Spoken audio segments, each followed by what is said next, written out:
Welcome, boys and girls. This is Axiom, aka Ryofu, and this is the Gaming Harbinger. And today we are going to talk about, are video games too expensive? Now, one thing I want to let everyone know is this video was actually an inspiration to this channel. I had 3 videos in mind upon the creation of this channel, and the first one was important video for PlayStation Vita owners. The second video is this one right here. The third one, hopefully I'll get it out in the next month or so.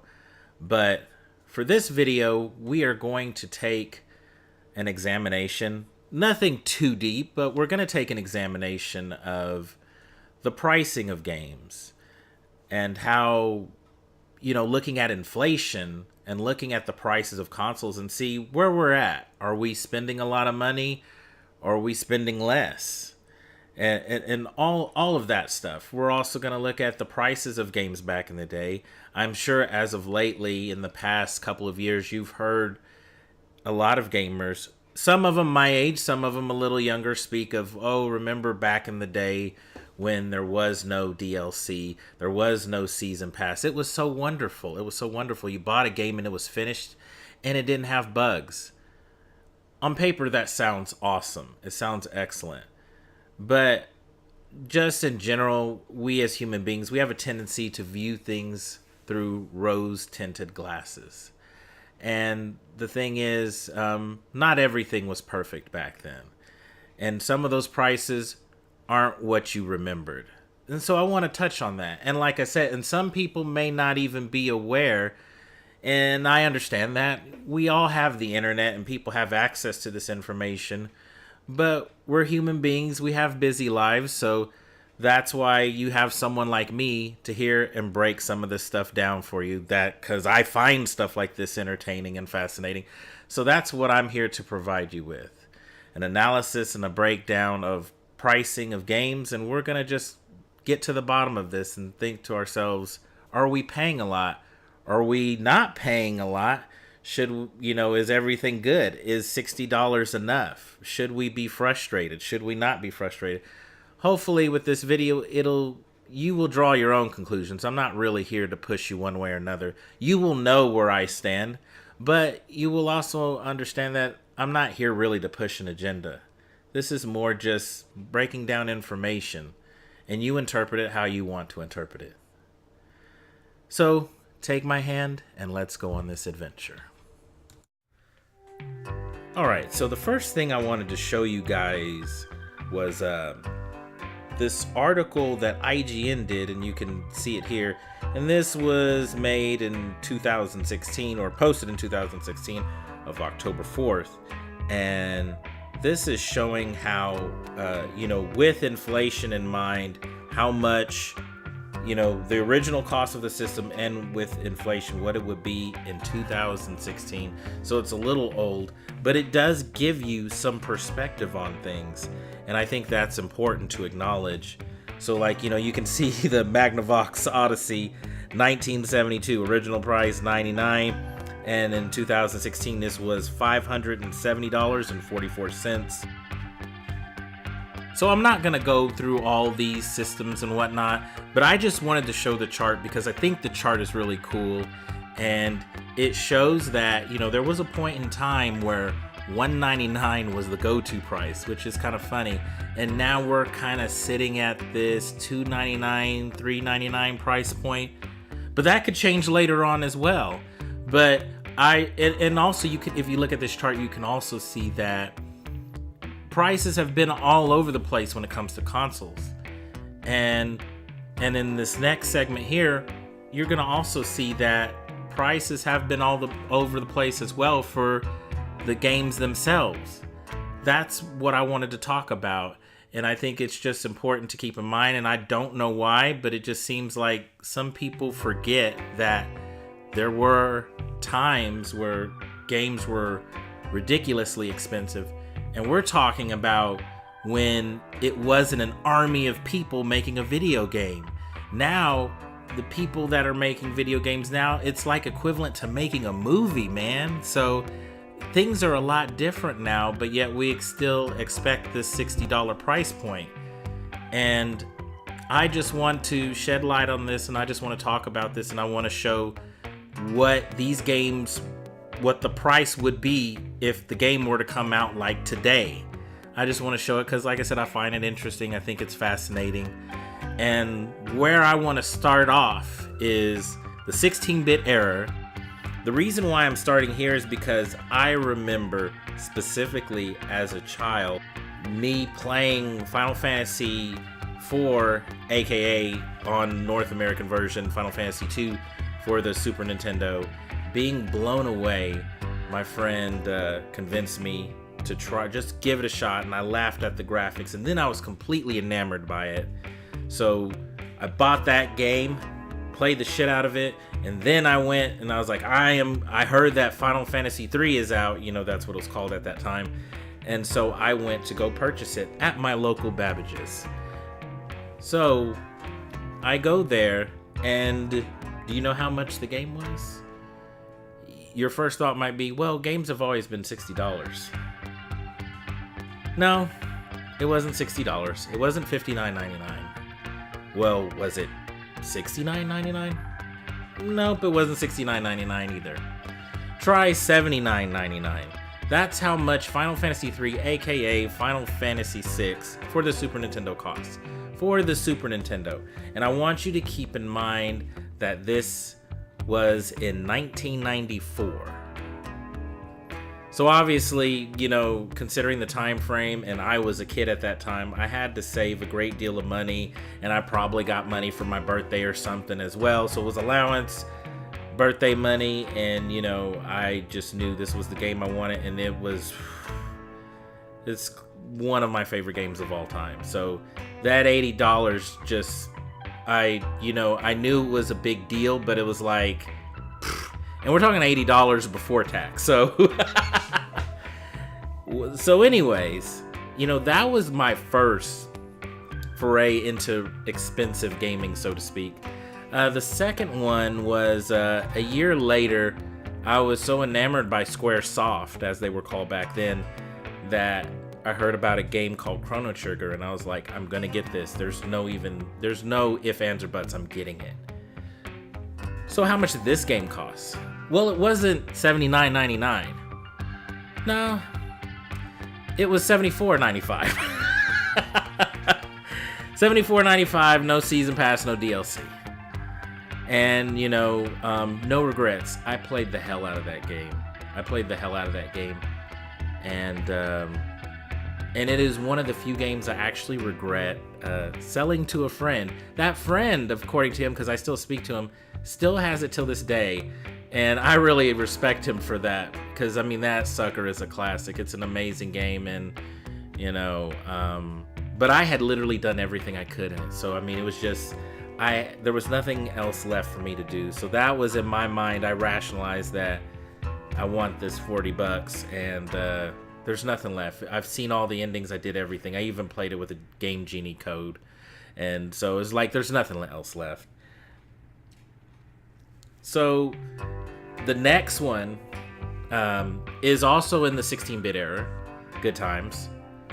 Was on the Sega Genesis. And this one is toe-to-toe with another game that was really expensive, but, a couple of years after that. But anyways, this was Phantasy Star 4. And in some cases, Phantasy Star End of the Millennium. Oh boy. So this game, it was one of those games that I looked at, and I just wanted it desperately. But, it was those rare moments in my life where I just could not convince myself to purchase the game. The reason why I could not convince myself to purchase the game was because the game was $94.99. $94.99 in 1995. Let that sit for a minute. $94.99. And I just was like, I'm not gonna spend that. That's a lot of money, and it would take me a long time. And I just rationalized to myself because, I was really into buying music as well. So it was buying crap ton of music or buying a video game. So, I was like, this is going to take a while to save up. And I just couldn't rationalize it. So I ended up renting it a couple of times, and I never, unfortunately, got to finish it because the third time I went to go rent it, whoever got it after me, they never returned it. So therefore, I never got to finish Phantasy Star 4. And I would really love to finish that game. So Phantasy Star 4, yes, it was a game that was very expensive. From what I'm aware of, there weren't too many copies released in the States.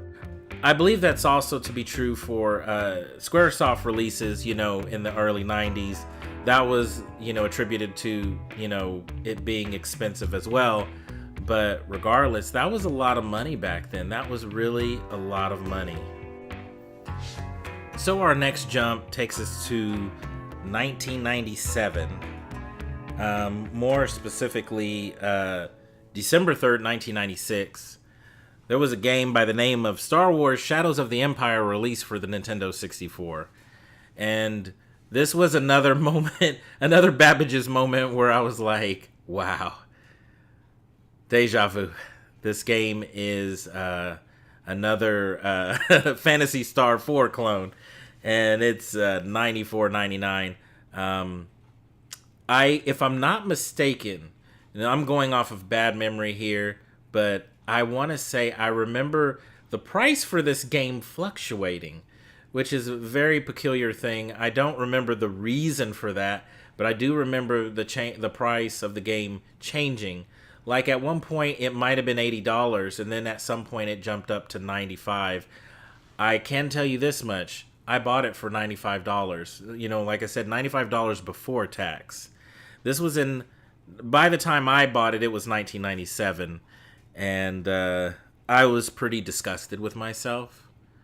But, once I got the game home, and my dad used to be a DJ, and I borrowed his mixer, and he gave me some really old, like, massive speakers, So, and like I said, we're talking about this stuff probably came from the 80s, early 80s, but I was very proud of it and showed it off to my friends, and I hooked up the mixer and the equalizer, and and it's like once I heard that Star Wars music on those speakers, I was just like, I was very content and felt like, yeah, 95 or actually, $100 well spent. And and yeah, I mean, it sounds really absurd. This was, the first time for me anyways, playing a Star Wars game that, no, crap, I'm wrong. No, it was the one on the Super Nintendo. It was the first Star Wars game I ever played. I don't remember what that game was, but that was the first one. But I just remember, like, it really just, it was a neat concept because it was just like its own separate story, like an in-between story, in the Star Wars legacy. And I thought that was so cool. And that it had, the John Williams soundtrack. I was very impressed by that game back then, and it was amazing. But like I said, very expensive, very expensive. Now I know throughout this video, I've been anecdotal, and it's been fun for me. Hopefully you find it somewhat interesting, but I do want to pose a serious question. Like, I'm not trying to be funny. This isn't me doing it for the lulls, but so this is a serious question to all gamers, to anybody, even casuals. Think about those prices that I was paying in the 90s. So my question to you would be, what if games cost $80 or $90, but there was no season pass, there was no DLC? Let's keep it really simple though. So let's say single player game, you get everything that comes with it. There's no pre-order bonuses or anything like that. You just pay your $80 and you're done. Would you be willing to pay that? Or what if for Call of Duty, let's say you pay $100. I to be honest with you, I'm throwing numbers out there, so this isn't based off of anything. I've been giving you information, relaying information to you, and giving you raw data up until this point. I'm pulling shit out of my ass at this point. So, but I'm doing this for a reason. And I'm just giving you a moment to think to yourselves, would you be willing to purchase a game if it said, here's our price, it's $100 for this game, and once you pay that, you're done. You don't have to worry about paying more for additional DLC, nothing. You get everything. Congratulations, you get everything. Would you be okay with that? And no loot boxes, that gets rid of all of that. And I know I'm not I know I'm probably in the minority, but I think depending on the game, I would be down for that in some cases. Not in all cases, not every game, but in some cases there would be some games where I would just say, okay, you know what? This is Mass Effect. It's kind of damn hard to say that now, considering Andromeda, but and then of course you know how some people feel about Anthem, but seriously, I mean, but you get my point though. There's certain games for everyone that you're like, okay, I'm willing to pull out my wallet and drop fat cash on this, and I won't even flinch. But so that is my question to you: would you be willing to pay that if it was just, here's, you know, this price point, and you get everything, that's it, you're done, we're leaving you alone, we'll release some free DLC or whatever, but you know, you get to play Call of Duty to your heart's content, we'll come out with a few more maps over time, and you're done, that's it. I think that might help us a little bit with the situation in regards to season pass, in terms of DLC, in terms of loot boxes. I understand that some of those practices are, you know, making a crap ton of money, but I think some of that is also to just kind of balance things out. Like I said, there were games I paid $95, not including tax, in the 90s. So I don't think it's because EA is evil or whatever. You know, I don't think that's always the case. And there's a crap ton more people working on games than there were in the 90s. There's a crap ton more people that worked on Anthem than worked on Phantasy Star 4. You know, I'm just saying, I'm being honest with you. But it's just something to think about. It's something to think about, something to consider. I'm not pulling this out of somewhere where, you know, people are in the talks of doing this. No, this is just for my own entertainment, my own amusement. Just something to think about. Okay, on this next section, I wanted to talk about this Promethean AI that Andrew Maximov, formerly of Naughty Dog, is working on. Now, there was an interview done at JDC by Kotaku Splitscreen, and they sat down with Andrew Maximov, and that's what I wanted to discuss. In case you weren't aware, I am a fan of Kotaku. I think they do excellent work, and the podcast went and they interviewed Andrew, and this podcast consists of Kirk Hamilton, Jason Schreier, and Maddie Myers. And I think they're a great combo. I think they're a great combination. But anyways, the name of this episode, just in case any of you are curious, which I highly encourage you to listen to this, but it's called Sacrificing Sleep to Raise the Dead with Jesse Snyder.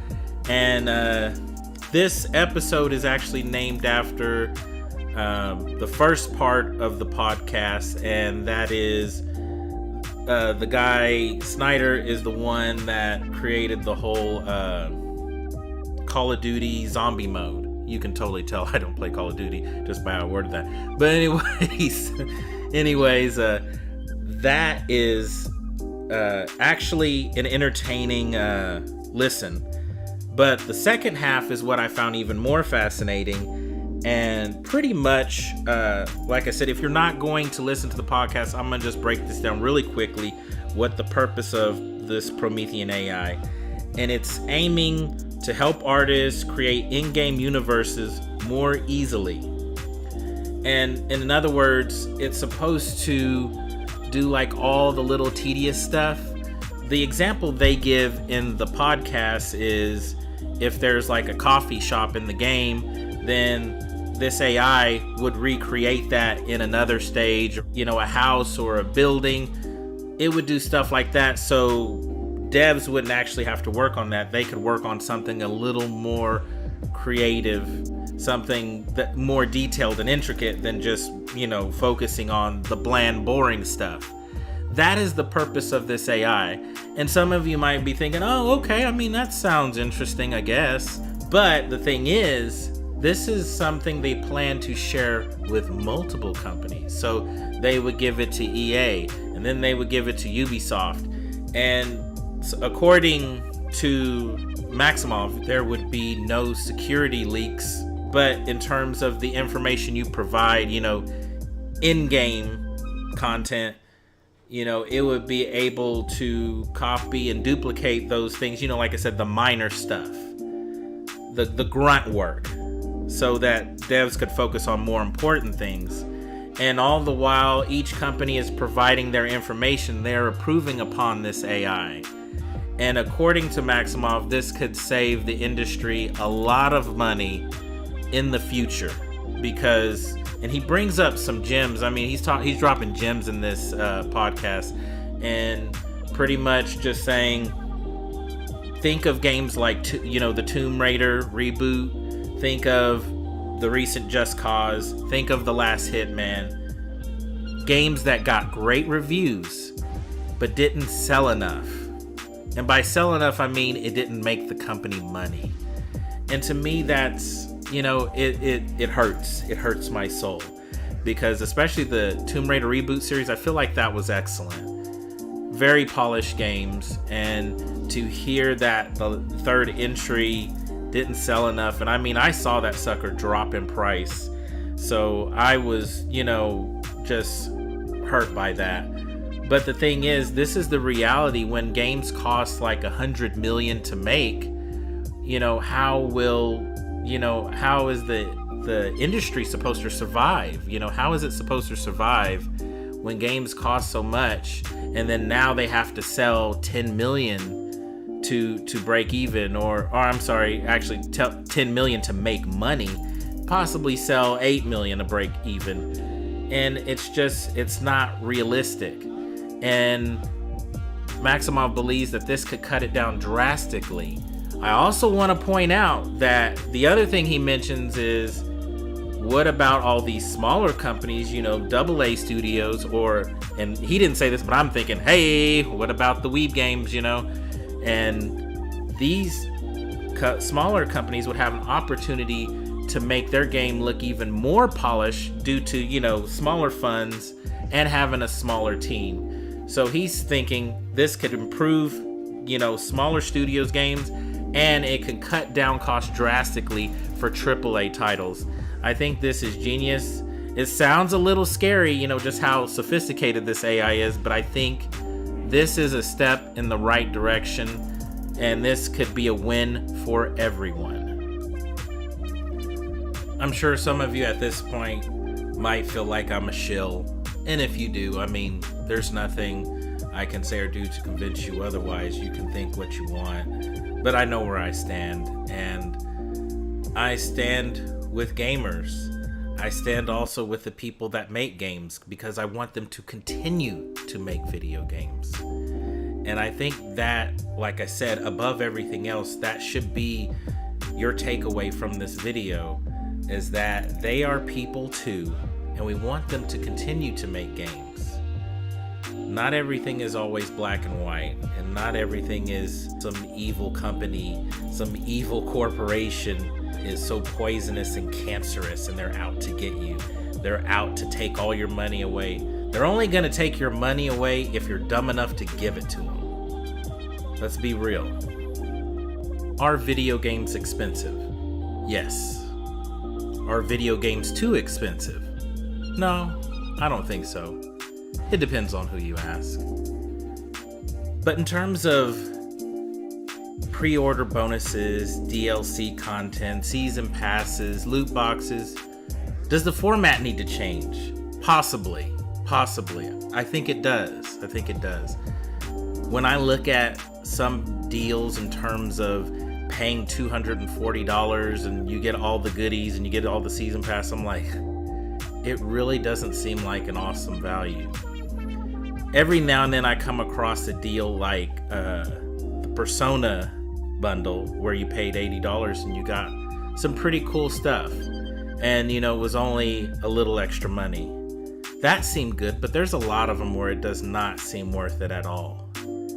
But at the end of the day, video games are a luxury, not a necessity. You don't need video games to live. Well, maybe. You don't need video games to live, seriously, you don't. But I really just want you to just think about that for a second, that we do want these talented people to continue to make games. And like I said before, if a company is making some bad choices, stand up or don't support the game. Flat out don't support it. You totally have that choice. We do have the power. We do control that. But you don't have to be nasty about it. You don't. The funny thing with me is, I have just over the years, I can play a mediocre game. And I'm someone that has a full-time job. And I can find value in a mediocre game because I understand work still went into it. And I don't play a mediocre game because I'm like, my God, I love this shit. That's not what I'm saying. But what I am saying is, it takes work, it takes time, it takes effort to make these things. Even the ones that aren't so great. And every now and then, you will unearth a gem. And you'll be like, wow, this is fantastic.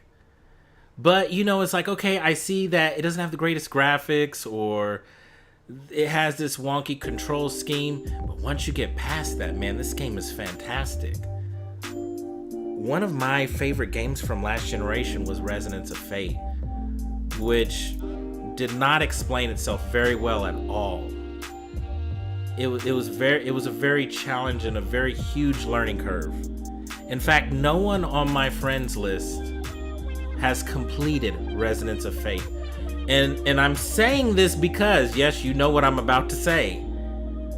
Every single one of those mofos I contacted, anyone that had Resonance of Fate in their list of achievements or trophies, I've spoken to, and nobody's finished it. Oh, it makes me want to cry because I love that game. I thought it was so funny. I thought just the combat in it, I thought it was fantastic. I was enamored by it. I just absolutely loved that game. And it was not perfect, but I love the characters. The characters were so funny, were so entertaining. The story was, a little wonky, a little convoluted, but I had a blast playing it. And I would easily buy and take off a day off of work, man, just to play Resonance of Fate 2. I absolutely would. But like I said, just keep that in mind. And if you don't believe me, I encourage you to just try out some games that are a little under the radar, maybe didn't sell well or whatever, and see what it's about. Go try that Max Payne game. It's pretty cheap right now. Oh shit, did I just say Max Payne? Mad Max, my bad. Max Payne was badass back in the day too. But no, I'm talking about that Mad Max game. I actually enjoyed it. I'm actually, it caught me by surprise. Way better than I was expecting. And that's kind of my point. Sometimes you just have to try stuff out. And I'm talking about, word of mouth and all that, but I'm saying, damn it, man, sometimes try stuff. Just like you try stuff on Netflix, Sometimes try stuff, because I mean, I know you see those sales, and sometimes those games are like $5. Try a game. You might be surprised. It's been fun, guys. I hope you enjoyed this video. Please subscribe. Please send a like. Let me know what you think of this video. I really appreciate every last one of you, and I hope you enjoy my style of videos. And regardless, even if you didn't, I am honestly having fun making these. So if you like it, that's even better. Alright, until next time, guys, I will see you in the next video.